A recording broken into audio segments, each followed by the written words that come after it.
L'école de la médiation, le laboratoire FOAP du CNAM et l'association Métis s'associent pour adopter une démarche formation-action-recherche autour de ces temps de pandémie. Nous menons des entretiens afin de comprendre comment les professionnels ont changé leur représentation sur leur métier à l'occasion de cette crise. Nous organisons un cycle d'ateliers de prototypage de médiation et s'ensuivra une co-construction de formation répondant à ces enjeux. Cette crise qui dure, éloigne et fatigue à coups de confinement, déconfinement, reconfinement, déconfinement, a profondément questionné la médiation humaine, notre interaction avec nos publics et nos postures. Je vais m'appuyer ici sur un cycle de 10 entretiens communication scientifique de crise menés par l'école de la médiation auprès de professionnels de mars à juin 2020. La période, et particulièrement ces échanges, ont été l'occasion pour les personnes interrogées d'une méta-analyse de leurs pratiques, rarement permise au quotidien. Individuellement, mais aussi au sein de leurs équipes, chacune a dû redéfinir ses valeurs, ses postures, le positionnement de sa structure, ses publics, et a ainsi pu proposer des offres souvent plus réfléchies, en adéquation avec un projet global et son territoire. J'ai ressenti dans les échanges comment la distance a d'une certaine manière pu rapprocher des publics. Oui, le numérique amène facilement à privilégier des formats descendants, ce que les pros ont cherché à tout prix à éviter.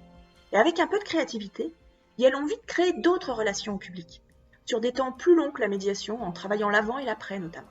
Les médiatoristes et leurs invités ont davantage parlé d'elles, parlé d'eux, se sont montrés faillibles à travers des bugs techniques ou ont aussi développé des manips très bout de ficelle, étaient en chaussettes dans l'intimité de leurs intérieurs. Tous ces éléments les ont amenés à abandonner une posture d'expertise, à se lier davantage au public et à travailler leurs relations de confiance. On a aussi vu un remplacement des publics habituels par d'autres, parfois très éloignés géographiquement, malheureusement pas socialement.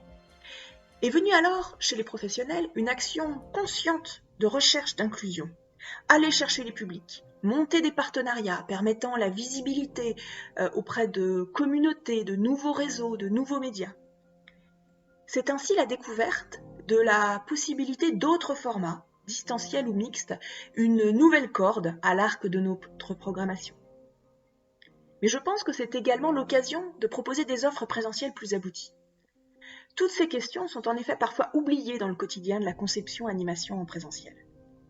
Avec l'absence de leur public en réel, les médiateurs et médiatrices ont réaffirmé l'importance du direct, de la polysensorialité, de la qualité de la rencontre, des échanges, de l'informel, et vont ainsi certainement, dans leurs prochaines offres, peaufiner ces aspects pour défendre encore et toujours l'importance de la médiation humaine.